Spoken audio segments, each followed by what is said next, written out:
باب فی من اعتق نصیبا له من مملوک، یہ باب ان کے بیان میں کہ جس نے اپنے غلام کا ایک حصہ آزاد کر دیا ہو۔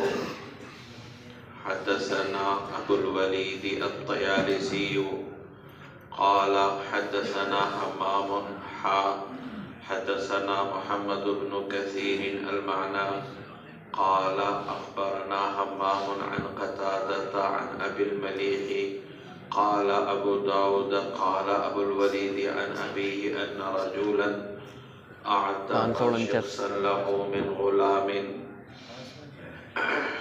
ابو الولید نے اپنے باپ سے روایت کی کہ ایک شخص نے غلام کا ایک حصہ آزاد کر دیا۔ فذکر ذلک للنبی صلی اللہ علیہ وسلم، نبی کریم صلی اللہ علیہ وسلم سے اس کا تذکرہ کیا۔ فقال لیس للہ شریک، حضور صلی اللہ علیہ وسلم نے فرمایا اللہ کا کوئی شریک نہیں۔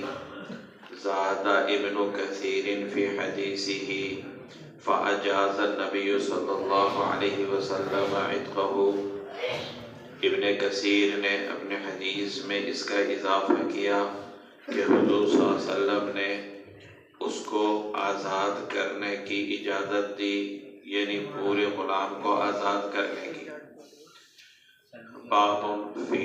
باب من اعتق نصیبا من مملوک بینہ و بین آخر، یہ ان دو باب کا ترجمہ دیکھ لیں پھر دونوں کا مفہوم سمجھ میں آ جائے گا۔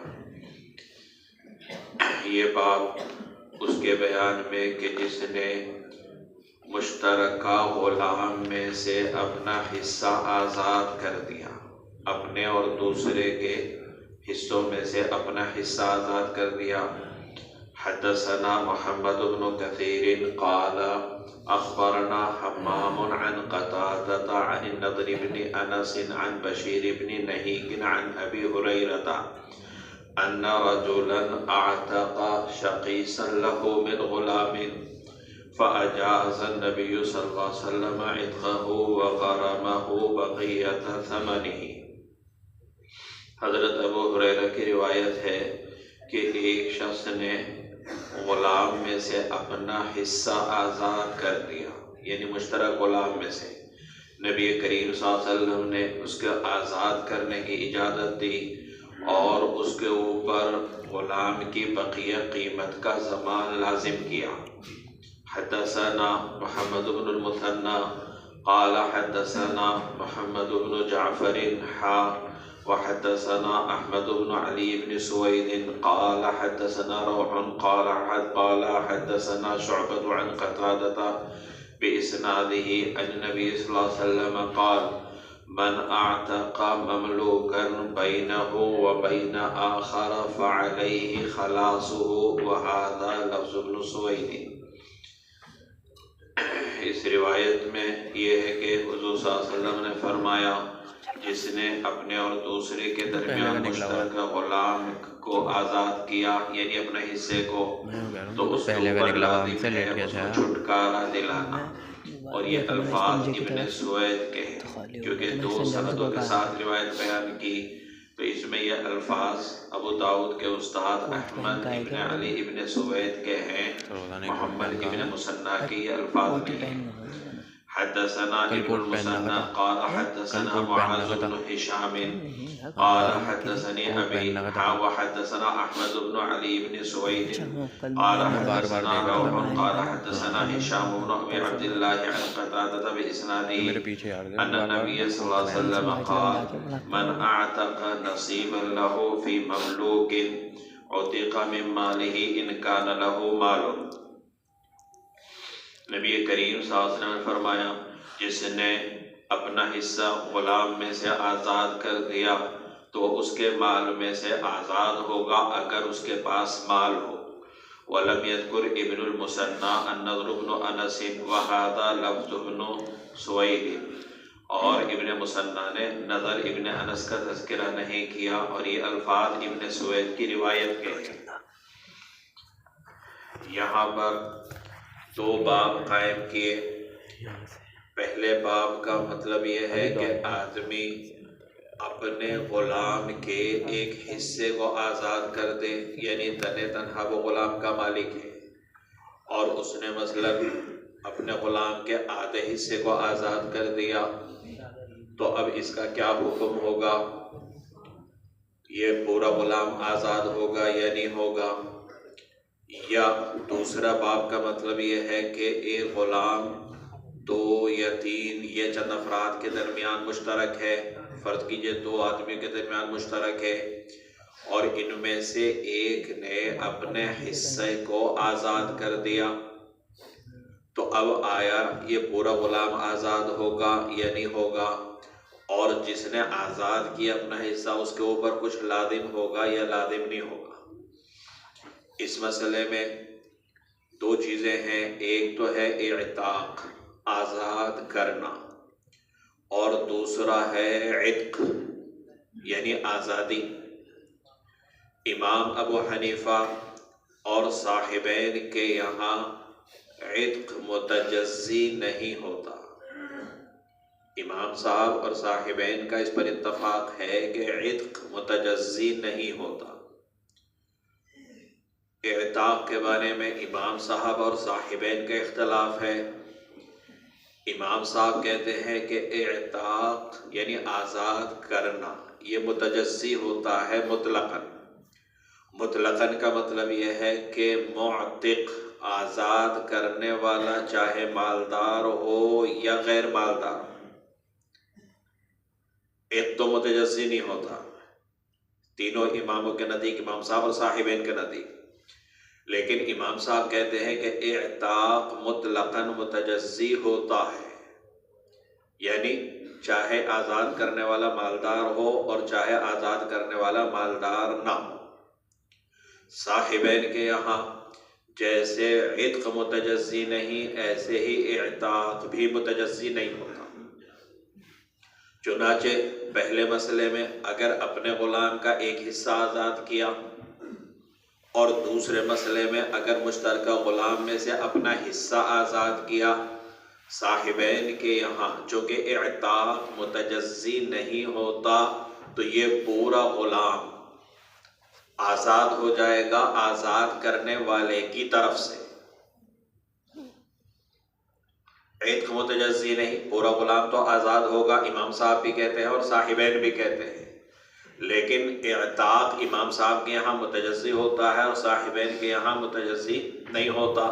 تو صاحبین کے یہاں چونکہ اعتاق متجزی نہیں ہوتا تو پہلے مسئلے میں اگر اپنا غلام ہے اور اس کا آدھا حصہ یا تہائی یا چوتھائی آزاد کر دیا تو بھی آزاد کرنے والے کی طرف سے پورا غلام آزاد ہوگا، اور اگر مشترک ہے غلام اپنا حصہ آزاد کیا تو بھی آزاد کرنے والے کی طرف سے پورا غلام آزاد ہوگا۔ امام صاحب کہتے ہیں کہ آزاد تو پورا ہی غلام ہوگا دونوں صورتوں میں، پہلے والے باب میں بھی اور دوسرے باب میں بھی، لیکن آدھا آزاد ہوگا معتق کی طرف سے اور آدھا آزاد ہوگا سرایت کی وجہ سے، یعنی آدھے میں یا اپنے حصے میں جو آزادی آئی تھی وہ بقیہ حصے میں بھی سرایت کر جائے گی، یہ معتق کی طرف سے نہیں مانی جائے گی۔ تو آزاد تو امام صاحب کے یہاں بھی پورا غلام ہوگا، لیکن آدھا معتق کی طرف سے اور آدھا بالسرایہ، یعنی آزادی سرایت کر جائے گی۔ اب جب امام صاحب اور صاحبین کا یہ فرق آپ کو معلوم ہوا، پہلے مسئلے میں اگر کسی نے اپنے غلام کا ایک حصہ آزاد کیا تو اب امام صاحب یہ فرماتے ہیں کہ آزاد کرنے والے کے پاس اب 2 راستے ہیں، ایک ہے اعتاق اور دوسرا ہے استسعاء۔ اعتاق یہ کہ بقیہ آدھے کو بھی آزاد کر دے، اگر اپنا غلام ہے پورا کا پورا اور آدھا آزاد کیا تھا تو اب بقیہ آدھے کو بھی آزاد کر دے، یا پھر یہ ہے کہ غلام سے یہ کہے کہ بھئی بقیہ آدھا، مثلا غلام کی قیمت 1000 روپے ہے اور آدھے کو اس نے آزاد کیا تو غلام سے کہے کہ بھئی 500 روپے کا انتظام کر لے، محنت مزدوری کر کے وہ مجھے ادا کر دے تو بقیہ آدھا بھی میں آزاد کر دوں گا۔ تو یہ سعایا اور استسعا کہلاتا ہے. اس سے سعایا طلب کرنا استسعا. تو اب معتق کے پاس دو ہی راستے ہیں، یا تو اعتاق یعنی بقیہ آدھے کو بھی آزاد کر دے، یا استسعا یعنی سعایا کرائے غلام سے. یہ تو امام صاحب کے نزدیک ہے پہلے مسئلے میں، کیونکہ امام صاحب کے یہاں اعتاق متجزی ہوتا ہے، اور جب اعتاق متجزی ہوا تو پورا غلام جو ہے وہ اس کی طرف سے ابھی آزاد نہیں مانا جائے گا، آدھا تو اس کی طرف سے آزاد ہے. اب یا تو بقیہ آدھے کو بھی آزاد کر دے، یا بقیہ آدھے کو آزاد کرنے کے لیے غلام سے کہ بھئی محنت کر کے 500 روپے کا انتظام کر، تب وہ آزاد ہوگا. اور صاحبین کے یہاں چونکہ اعتاق متجزی نہیں ہوتا، لہذا اعتاق البعض اعتاق الکل ہے. بعض کو آزاد کرنا گویا کل کو آزاد کرنا ہے. تو یہ پوری کی پوری آزادی معتق کی طرف سے مانی جائے گی. تو اب یہاں پر اس کو دوبارہ بقیہ آدھے کو آزاد کرنے کی بھی کوئی ضرورت نہیں، اور سعایا کی بھی کوئی ضرورت نہیں. یہ تو پہلے مسئلے میں. دوسرے مسئلے میں دوسرا باب جو ہے کہ اگر غلام مشترک ہے دو آدمیوں کے درمیان مثلا، اور اس نے اپنے حصے کو آزاد کیا، تو امام صاحب کے یہاں دیکھا جائے گا کہ معتق مالدار ہے یا غیر مالدار، موسر ہے یا معسر ہے. اگر معتق موسر ہے، مالدار ہے، تو اب 3 صورتیں ہیں. یا تو زمان یعنی جو اس کا دوسرا ساتھی ہے جس نے اپنا حصہ آزاد نہیں کیا، اس سے زمان لے، تاوان لے. مثلا غلام 1000 روپے کا ہے اور ایک نے اپنا حصہ آزاد کر دیا، تو گویا آدھا یہ بھی غلام ہے تو 500 روپے کا مطالبہ کرے. تو جو شریک آخر ہے وہ معتق سے زمان لے، یعنی 500 روپے کا مطالبہ کرے. یا جو شریک آخر ہے اعتاق یعنی وہ اپنے حصے کو بھی آزاد کر دے، یعنی آزاد تو ہو چکا ہے کیونکہ امام صاحب کے یہاں بالسرایہ آزادی پائی گئی، اور صاحبین کے یہاں کیونکہ اعتاق جو ہے وہ متجزی نہیں ہوتا تو لہذا پورا ہی آزادی. تو گویا جو بقیہ آدھا آزاد ہوا ہے اس کو اپنی طرف سے آزاد ہونا سمجھ لے. تو ایک ہے زمان، یا تو زمان لے لے، دوسرا ہے اعتاق کہ آزادی کو اپنی طرف سے سمجھ لے بقیہ آدھے کی، اور تیسرا ہے سعایا، جو غلام سے کہے 500 روپے کا انتظام کر کے لا، تو یہ 6 مہینے کا ٹائم دے رہا، محنت کر، مزدوری کر، جو بھی کر، لیکن 500 روپے کا انتظام کر، میں اپنا حصہ آزاد کر دوں گا. یہ کب ہے؟ جبکہ معتق موسر ہو، مالدار ہو. اور اگر معتق غیر مالدار ہے، معسر ہے، تنگ دست ہے، تو اب 2 صورتیں ہیں، یا تو اعتاق یا سعایا. ظاہر سی بات ہے زمان تو لیا نہیں جا سکتا، اس کے پاس کچھ ہے ہی نہیں، اور جو آدھا غلام کا مالک تھا وہ بھی اس نے آزاد کر دیا، تو اب کہاں سے دے گا؟ تو اس صورت میں زمان نہیں آئے گا. تو اس صورت میں یا تو اعتاق ہے یعنی شریک آخر بقیہ آدھے کو اپنی طرف سے آزاد ہوا سمجھ لے، یا پھر غلام سے کہے 500 روپے کا انتظام کر. تو امام صاحب اور صاحبین کا فرق معلوم ہو گیا نا.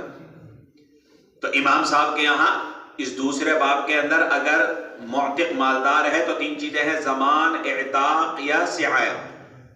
اور اگر غیر مالدار ہے تو بس 2 ہی صورتیں ہیں، اعتاق یا سعایا.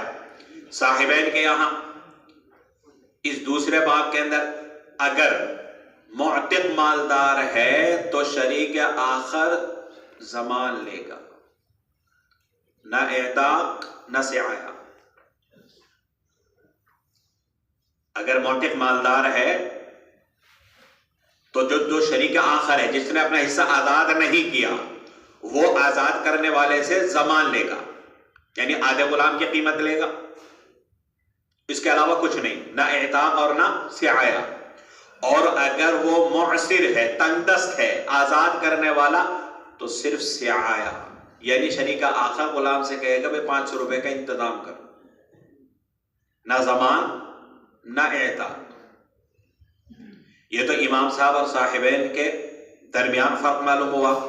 ائمہ ثلاثہ امام شافعی، امام مالک، امام احمد یہ کہتے ہیں کہ اگر معتق تنگ دست ہے تو پھر عتق اور اعتاق دونوں متجزی ہیں.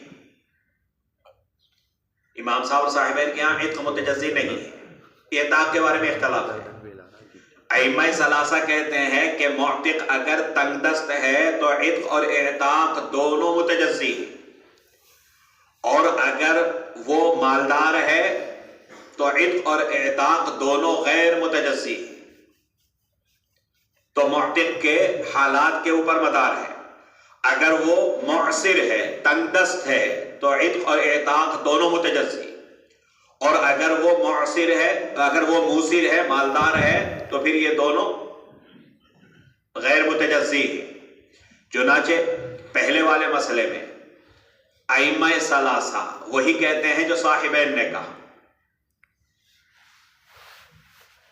صاحبین نے پہلے والے مسئلے میں کیا کہا تھا کہ بعض کو آزاد کرنا گویا کل کو آزاد کرنا ہے، لہذا ائمہ ثلاثہ بھی اسی کے قائل ہیں. گویا امام صاحب الگ، صاحبین اور ائمہ ثلاثہ ایک طرف. اور دوسرا مسئلہ کہ مشترک غلام میں سے اپنا حصہ آزاد کیا. اگر آزاد کرنے والا مالدار ہے تو صاحبین کے یہاں بھی ضمان ہے، اس کے علاوہ کچھ اور نہیں. ائمہ ثلاثہ کے یہاں بھی ضمان ہے، نہ اعتاق نہ سعایا. اور اگر معتق تنگ دست ہے تو ائمہ ثلاثہ کا مذہب یہ ہے عتق منہ ما عتق، بس جتنا اس سے آزاد ہو چکا اتنا آزاد ہے، بقیہ غلام. سمجھ میں آیا کچھ؟ تو اگر معتق مالدار ہے تو ائمہ ثلاثہ صاحبین کی طرح کہتے ہیں کہ ضمان شریک آخر جو ہے معتق سے ضمان لے گا. اور اگر معتق غیر مالدار ہے، تنگ دست ہے، پریشان حال ہے، تو اس صورت میں ائمہ ثلاثہ کے یہاں بس جتنا حصہ آزاد ہو گیا اتنا آزاد ہوگا، اس کے علاوہ کچھ نہیں. جہاں تک عبادت پڑھی جو آخری باب ہے وہ ائمہ ثلاثہ کا ہی مستدل ہے، انہی کی دلیلیں ہیں. تو گویا اس مسئلے میں پہلے باب کے اندر ائمہ ثلاثہ اور صاحبین ایک ساتھ، امام ابو حنیفہ ایک طرف. اسی طریقے سے دوسرے باب کے اندر اگر دیکھا جائے معتق اگر مالدار ہے تو صاحبین کے یہاں بھی ضمان ہے اور ائمہ ثلاثہ کے یہاں بھی ضمان ہے. اس مسئلے میں بھی یہ پانچوں امام ایک طرف ہیں اور امام صاحب ایک طرف. اور اگر تنگ دست ہے معتق تو پھر ائمہ ثلاثہ کہتے ہیں عتق منہ ما عتق، بس جو آزاد ہوا اتنے آزاد ہے، بقیہ وہ غلام. یعنی اگر غلام دو آدمی میں مشترک تھا اور دونوں نے طے کر رکھا تھا ایک دن تیرے پاس خدمت کرے گا، ایک دن میرے پاس کرے گا، تو اگر میں نے اپنا حصہ آزاد کر دیا تو اب میں تو خدمت نہیں لے سکتا، لیکن آپ اپنی باری کے دن اسے خدمت لے سکتے ہیں. عتق منہ ما عتق، جتنا آزاد ہو گیا اتنا آزاد ہے اور بقیہ حصہ اس کا غلام ہے. ائمہ ثلاثہ سعایا کے قائل نہیں ہیں. صاحبین تو سعایا کے قائل ہیں کہ دوسرے باب کے اندر اگر معتق تنگ دست ہے تو شریک آخر غلام سے کہے گا، آزاد ہوئے غلام سے کہ بھئی اپنے بقیہ حصے کو آزاد کرانے کے لیے محنت کر اور اتنے روپے کا انتظام کر کے مجھے دے. آئے تو یہ باب سمجھ میں. تو پہلا باب کہہ رہے ہیں کہ اگر غلام تنہا ایک آدمی کی ملکیت ہے، اس نے کچھ حصہ آزاد کیا تو صاحبین کے نزدیک بھی بقیہ آزاد ہو جائے گا، امام صاحب کے یہاں بھی. لیکن صاحبین کے یہاں اعتاق البار اعتاق الکل کی وجہ سے، اور امام صاحب کے یہاں بقیہ آزاد ہوگا سرایت کی وجہ سے.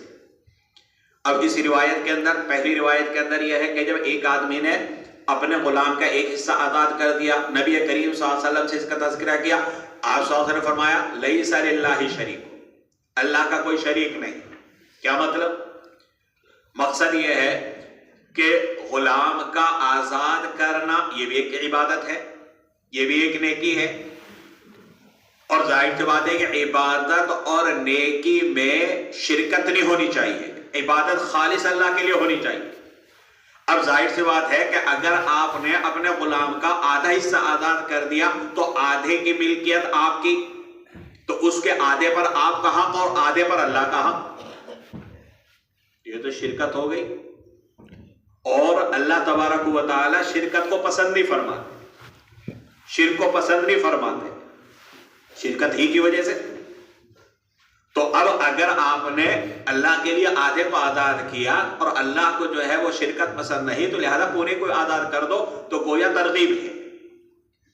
یہاں پر یہ حدیث بظاہر صاحبین اور ائمہ ثلاثہ کے موافق ہے، امام ابو حنیفہ کے خلاف معلوم ہوتی ہے، کیونکہ امام ابو حنیفہ کے یہاں اعتاق متجزی ہوتا ہے، اعتاق البعض اعتاق الکل نہیں ہے۔ لیکن حنفیہ جواب دیتے ہیں کہ آپ صلی اللہ علیہ وسلم نے فرمایا لیس للہ شریکون، یہ ترغیب کے لیے ہے کہ جب آپ نے آدھے کو آزاد کیا تو تھوڑا تو اور ہمت کر لو بھائی۔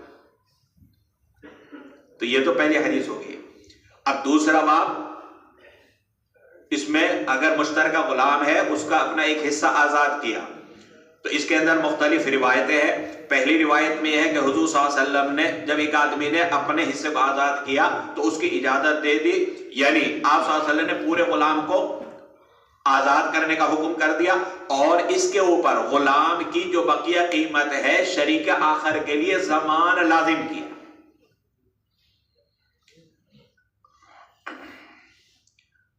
کئی سندوں کے ساتھ یہی روایتیں ہیں۔ باب من ذکر سعایتی فی ھذا الحدیث، جنہوں نے اس حدیث میں سعایا کو ذکر کیا، اوپر والی جو روایتیں آئی ہیں ان روایات کے اندر زمان کا بھی ذکر آ گیا، لیکن سعایا جو امام ابو حنیفہ اور صاحبین کہتے ہیں، اگر مشترکہ غلام ہے تو امام صاحب کے ہاں اگر وہ مالدار ہے آزاد کرنے والا تو زمان ہے، اعتاق ہے اور استسعاء ہے، اور صاحبین کے ہاں اگر تنگ دست ہے تو استسعاء ہے۔ تو اوپر کی جو روایات ہے اس میں سعایا کو تو کہیں تذکرہ نہیں آیا، تو اب یہاں سے الگ باب قائم کیا جس میں وہ روایات لائے کہ جس میں سعایا کا تذکرہ ہے۔ یعنی مقصد یہ ہے کہ امام صاحب یا صاحبین جو سعایا کا تذکرہ کرتے ہیں وہ بلا دلیل نہیں ہے بلکہ احادیث سے ثابت ہے۔ حدثنا مسلم بن ابراہیم قال حدثنا ابان قال حدثنا قتادہ عن النضر بن انس عن بشیر بن نہیک عن ابی ہریرہ قال قال النبی صلی اللہ علیہ وسلم من اعتق شقیصا فی مملوکہ فعلیہ ان یعتقہ کلہ ان کان له مال والا استسعی العبد غیر مشقوق علیہ۔ حضرت ابو ہریرہ کی روایت ہے، نبی کریم صلی اللہ علیہ وسلم نے فرمایا کہ جس نے اپنے غلام کا ایک حصہ آزاد کیا تو اس کے اوپر یہ ہے کہ وہ پورے کو آزاد کر دے اگر اس کے پاس مال ہو، ورنہ تو وہ غلام سے سعایا کرائے اور مشقت میں نہ ڈالے۔ اس روایت میں سعایا کا دیکھیں تذکرہ آیا استسعی العبد، اس روایت کے ظاہری الفاظ تو یہ معلوم ہوتے ہیں کہ اگر کسی نے اپنے غلام کا ایک حصہ آزاد کیا، جیسے کہ باب اول کے اندر بیان کیا، تو اس کے اوپر لازم یہ ہے کہ بقیہ کو بھی آزاد کر دے اگر وہ مالی اعتبار سے گنجائش رکھتا ہے، ورنہ تو غلام سے سعایا کرائے۔ لیکن اسی کے اندر یہ بھی احتمال ہے کہ مراد وہ غلام ہو کہ جو دو آدمیوں یا تین آدمیوں کے درمیان مشترک اور اس میں اس نے اپنا حصہ آزاد کیا، اور جب اپنا حصہ آزاد کیا تو اب اس کے اوپر زمان لازم آتا ہے، لیکن زمان کب لازم آتا ہے؟ ان کان لہ مال، اگر وہ مالدار ہے، اور اگر غیر مالدار ہے تو اب غلام سے سعایا کرائے، یعنی غلام محنت کر کے مزدوری کر کے ما بقیہ رقم کا انتظام کرے، لیکن غیر مشقوق علیہ، یہ ما بقیہ رقم ایسی ہونی چاہیے کہ جو اس غلام کو مشقت میں نہ ڈالے۔ جیسے کہ اگلے باب میں روایت آئے گی، اس میں ہے لا وکس ولا شطط، وہ ایسی رقم ہو کہ نہ تو کمی ہو کہ شریک آخر کا نقصان ہو جائے۔ مثال کے طور پر ایک غلام ہے، دو آدمی مشترک ہے اور 1000 روپے اس کی قیمت ہے، اور ایک آدمی نے اپنا حصہ آزاد کر دیا تو اب دوسرے کا جو حصہ ہے وہ 500 ہے۔ اب یہ بھی نہیں کہ آپ جو شریک آخر ہے اس سے کہیں کہ یہ بیچارہ غلام ہے کہاں سے کرے گا اتنا، ایسا کیجئے کہ آپ بس 100 روپے لے لیجیے، تو کمی بھی نہیں کی جائے گی، شریک آخر کا نقصان ہوگا۔ اور یہ بھی نہیں ہوگا شریک آخر کہے کہ ٹھیک ہے میں اس کو آزاد کر دوں گا لیکن 10,000 روپے لوں گا، ولا شاطا، اس کی بھی اجازت نہیں ہے۔ یہ غلام جو ہے مابقیہ کا انتظام کرنے میں مشقت میں نہ پڑ جائے، یعنی نہ بہت کمی ہو اور نہ بہت زیادتی ہو، بہت اضافہ ہو کہ وہ آدمی تنگی کے اندر مبتلا ہو جائے۔ غرض یہ کہ اس روایت کے اندر سعایا کا تذکرہ ہے اور اسی وجہ سے یہ روایتیں لائے ہیں۔ حدثنا نصر بن علی قال حدثنا یزید یعنی ابن زريع وحدثنا علي بن عبد الله قال حدثنا محمد بن بشر وهذا لفظه عن سعيد بن ابي عروبة عن قتادة عن النضر بن انس عن بشير بن نهيك عن ابي هريرة عن النبي صلى الله عليه وسلم قال من اعتق شقصا له او شقيصا له في مملوك فخلاصه عليه في ماله ان كان له مال فان لم يكن له مال قوم العبد قيمة عدل ثم استصعي لصاحبه في قيمته غير مشقوق عليه۔ قال ابو داود في حديثهما جميعا فاستصعي غير مشقوق عليه۔ حضرت ابو ہریرہ رضی اللہ عنہ کی روایت ہے، نبی کریم صلی اللہ علیہ وسلم نے فرمایا من اعتق شقصا له، راوی کو شک ہے شقصا له استعمال کیا یا شقیصا له، مفہوم دونوں کا ایک ہے کہ جس نے مملوک غلام میں سے اپنا حصہ آزاد کیا یعنی مشترک غلام میں سے، فخلاصه علیہ فی مالہ، تو اپنے مال میں اس کو چھٹکارا دلانا اس پر ہے، ان کان لہ مال، اگر اس کے پاس مال ہے، اور اگر اس کے پاس مال نہ ہو تو غلام کی درمیانی قیمت لگائی جائے گی، پھر وہ اپنے ساتھی کے لیے اپنے قیمت کے بقدر سعایا کرے گا، غیر مشقوق علیہ، اس طور پر کہ وہ مشقت میں مبتلا نہ ہو۔ ابو داؤد نے ان دونوں حدیثوں میں فرمایا فاستصعی غیر مشقوق علیہ، یعنی سعایا تو کرے گا لیکن وہ مشقت میں مبتلا نہ ہو۔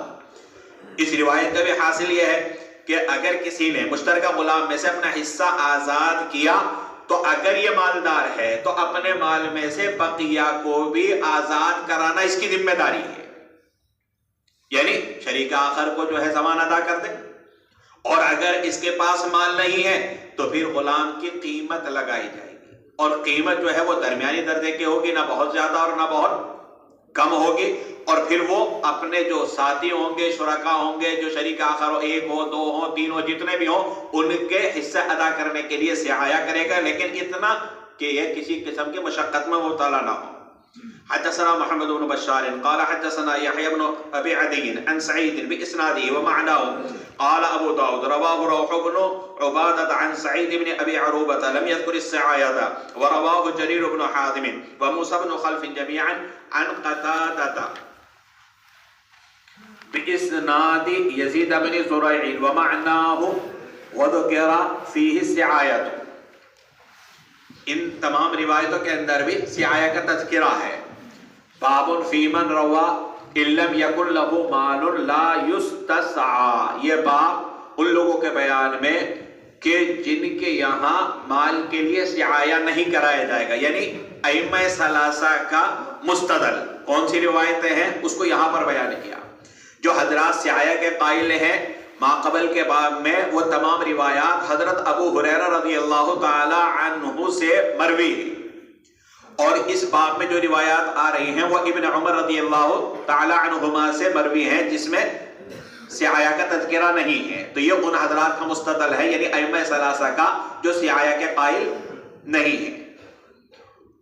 حدثنا القعنبي عن مالك عن نافع عن عبد الله بن عمر أن رسول الله صلى الله عليه وسلم قال من أعتق شركا له في مملوك أقيم عليه قيمة العدل فأعطى شركاءه حصصهم وأعتق عليه العبد وإلا فقد أعتق منه ما أعتق۔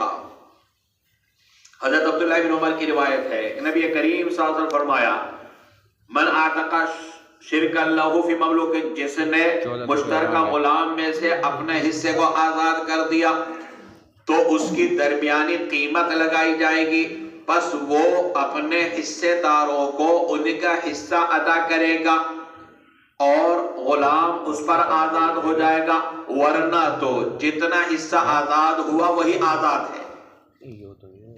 یعنی ائمہ ثلاثہ کا مذہب کیا معلوم ہوا تھا کہ اگر مشترکہ غلام میں اپنا حصہ آزاد کیا، اب اگر وہ مالدار ہے تب تو معتق پر ضمان لازم ہے، اور اگر وہ معسر ہے تو عتق منہ ما عتق، کوئی سعایہ وغیرہ نہیں کرایا جائے گا۔ وہی اس روایت کے اندر ہے کہ حضور صلی اللہ علیہ وسلم فرمایا کہ اگر کسی نے اپنے حصے کو آزاد کر دیا تو غلام کی درمیانی قیمت لگائی جائے گی اور وہ حصے داروں کو ان کا حصہ دے گا۔ یعنی اگر وہ غلام 3 آدمی میں مشترک ہو، 4 میں مشترک ہو، تو آپ نے اپنا حصہ آزاد کیا تو بقیہ 2 یا 3 یا 4 یا 5 جتنے آپ کے حصے دار تھے، اگر آپ کے پاس مال ہے تو آپ ان کا حصہ ادا کریں گے، اور جب آپ اپنے حصہ ادا کریں گے وہ اعتق علیہ العبد، تو غلام اسی پر آزاد ہوگا، یعنی پورا غلام اس کی طرف سے آزاد مانا جائے گا۔ وَإِلَّا، اور اگر اس کے پاس مال نہ ہو تو پھر اعتق منہ ما عتق، جو آزاد ہوا بس وہی آزاد ہے، یعنی بقیہ وہ غلام رہے گا، تو اس میں سعایہ کا تذکرہ نہیں۔ حدثنا محمد قال حدثنا اسماعیل عن ایوب عن نافع عن ابن عمر عن النبي صلی اللہ علیہ وسلم بمعناه قال وكان نافع ربما قال فقد عتق منه ما عتق وربما لم يقل۔ حضرت ابن عمر رضی اللہ تعالیٰ عنہ کی روایت ہے، اوپر والی روایت ہی کی طرح، نافع بسا اوقات فقط عتق منہ ما عتق کا تذکرہ کرتے اور بسا اوقات اس کا تذکرہ نہیں کرتے تھے۔ یہ روایت جو اس باب کے تحت ہیں اور ائمہ ثلاثہ کا مستدل ہے، اس روایت سے معلوم ہوتا ہے کہ نافع جو ابن عمر سے اس روایت کو بیان کرتے ہیں، اوپر والی روایت میں تو نافع نے ابن عمر سے بیان کیا، اس میں وَإِلَّا فَقَدْ أُعْتِقَ مِنْهُ مَا عُتِقَ کا تذکرہ کیا۔ اب دوسری سند کے ساتھ یہاں پر بیان کرتے ہیں کہ ایسا نہیں کہ نافع جب بھی یہ روایت بیان کرتے ہو تو اس جملے کو نقل کرتے ہو، کبھی انہوں نے اس کو ذکر کیا اور کبھی اس کو انہوں نے ذکر نہیں کیا، اسی کی وجہ سے ان روایات کو ضعیف میں قرار دیا گیا۔ چنانچہ اگلی روایت میں آ رہا ہے حدثنا سلیمان بن داؤد حدثنا حماد عن ایوب عن نافع عن ابن عمر عنہما عن النبی صلی اللہ علیہ وسلم بهذا الحديث قال ایوب فلا ادری هو في الحديث عن النبي صلی اللہ علیہ وسلم او شيء قاله نافع والا عتق منه ما عتق۔ ایوب نے کہا کہ مجھے نہیں پتا کہ یہ حدیث ہے نبی کریم صلی اللہ علیہ وسلم سے یا اس کو نافع نے کہا، اور وہ کون سا جملہ ہے والا عتق منه ما عتق، یعنی اس سند کے ساتھ جو اس میں راوی ہیں ایوب جو نافع کے شاگرد ہیں، وہ کہتے ہیں کہ مجھے نہیں معلوم کہ یہ وَإِلَّا عُتِقَ مِنْهُ مَا عُتِقَ یہ حضور صلی اللہ علیہ وسلم کا قول ہے یا نافع کا قول ہے۔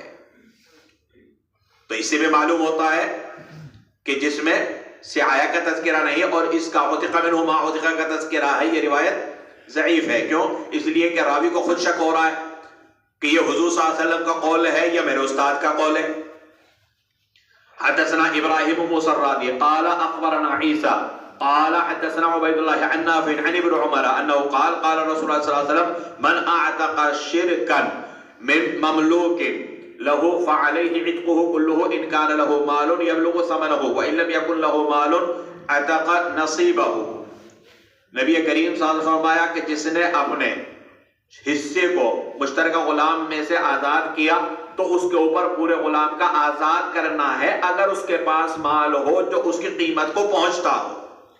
اگر اتنا مال ہے کہ جتنی غلام کی قیمت ہے یا اس کی قیمت ادا کر سکتا ہے تو اب فعلیہ عتقہ کلہ، تو پورا غلام آزاد کرنا اس کی ذمہ داری ہے۔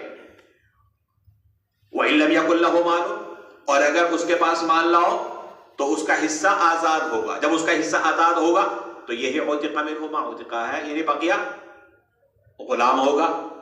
حدثنا مخلد بن خالد قال حدثنا يزيد بن هارون قال اخبرنا يحيى بن سعيد عن نافع عن ابن عمر عن النبي صلی اللہ علیہ وسلم بمعنى ابراہیم بن موسیٰ، اس سند کے ساتھ بھی اوپر والی روایت کا ہم معنی ہی روایت ہے۔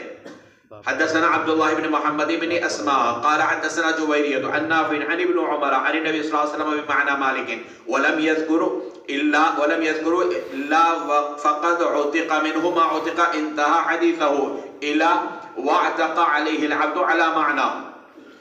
یہ دوسری سند کے ساتھ روایت ہے اور اس روایت میں الفاظ وہی ہیں جو اوپر والی روایت کے، لیکن اس روایت میں عتق منہ ما عتق کو ذکر نہیں کیا، بلکہ حدیث وَاعْتَقَ عَلَيْهِ الْعَبْدُ پر پوری ہو گئی. آپ پہلی والی روایت دیکھیں، سب سے پہلی والی روایت اس باب کی، حضور صلی اللہ علیہ وسلم نے کیا فرمایا؟ فَأَعْطَى شُرَقَاءُ حِصَصُهُمْ وَاعْتَقَ عَلَيْهِ الْعَبْدُ. تو یہاں راوی کہہ رہے ہیں کہ وَاعْتَقَ عَلَيْهِ الْعَبْدُ پر بات پوری ہو گئی. آگے کا جملہ ہے اس کو انہوں نے ذکر نہیں کیا.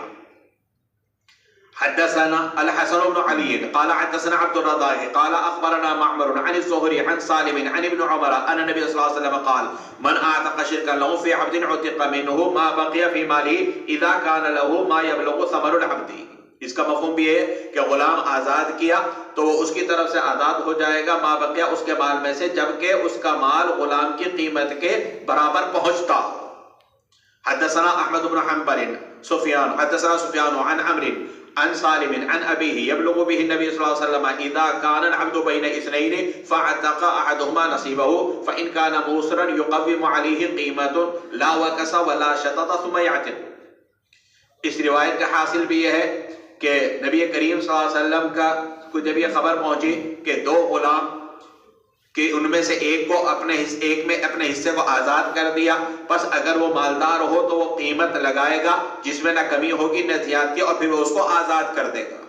حدثنا احمد بن حنبل قال حدثنا محمد بن جعفر قال حدثنا شعبة عن خالد عن ابي بشر العنبري عن ابن السلب عن ابيه ان رجلا اعتق نصيبا له من مملوك فلم يضمنه النبي صلى الله عليه وسلم. قال احمد انما هو بالتاء يعني التلب وَكَانَ شُعْبَةُ الْثَغَ لَمْ يُبَيِّنُ التَّاءَ مِنَ الثَّاءِ. یہ ابو بشر عنبری ابن سلب سے اور وہ اپنے والد سے کہ روایت کرتے ہیں کہ ایک آدمی نے اپنا حصہ مشترکہ غلام میں سے آزاد کیا. نبی کریم صلی اللہ علیہ وسلم نے اس کو ضامن نہیں بنایا. مالدار نہیں ہوگا، جب مالدار نہیں ہوگا تو اوپر معلوم ہو گیا عتق منہ ما عتق، تو لہذا آپ نے اس کو ضامن نہیں بنایا. امام احمد کہتے ہیں یہ ابن السلبی جو سا کے ساتھ لکھا ہوا ہے یہ تا کے ساتھ ہے ابن التلبی، اور شعبہ جو تھے وہ الثغ تھے، وہ تا کو بیان نہیں کرتے تھے. کیا مطلب؟ یعنی روایت کے اندر جو ابن السلب ہے، ابن السلب اپنے باپ ثعلبہ سے روایت کرتے ہیں، تو یہاں پر امام احمد کہتے ہیں کہ یہ ابن السلب سا کے ساتھ نہیں بلکہ ابن التلب تا کے ساتھ ہے. اور جب یہ تا کے ساتھ ہے تو یہ ابن السلب کیسے ہو گیا؟ اس کی وجہ بیان کرتے ہیں کہ اصل میں اس روایت میں جو ایک راوی ہیں شعبہ، وہ تھے توتلے، تو ان سے تانی نکلتی تھی. بعض الفاظ ایسے ہوتے ہیں کہ آدمی کی زبان سے نکالنے کے باوجود بھی نہیں نکلتی، اور ایسے آدمی کو کہا جاتا ہے الثغ. وکان شعبۃ الثغ، کہ یہ بجائے تاکہ ان کی زبان سے کیا نکلتا تھا؟ سا. تو راویوں نے سا سنا تو ابن السلب انہوں نے لکھ دیا. بعض روایت ابو داؤد کے بعض نسخوں میں ابن التلب ہی ہے، تو وہاں پر اس تعویل کی ضرورت نہیں پڑے گی. تو یہ اصل راوی ہے ابن التلب، لیکن ابن السلب کیوں ہوئے تو اس کی وجہ یہاں پر بیان کر.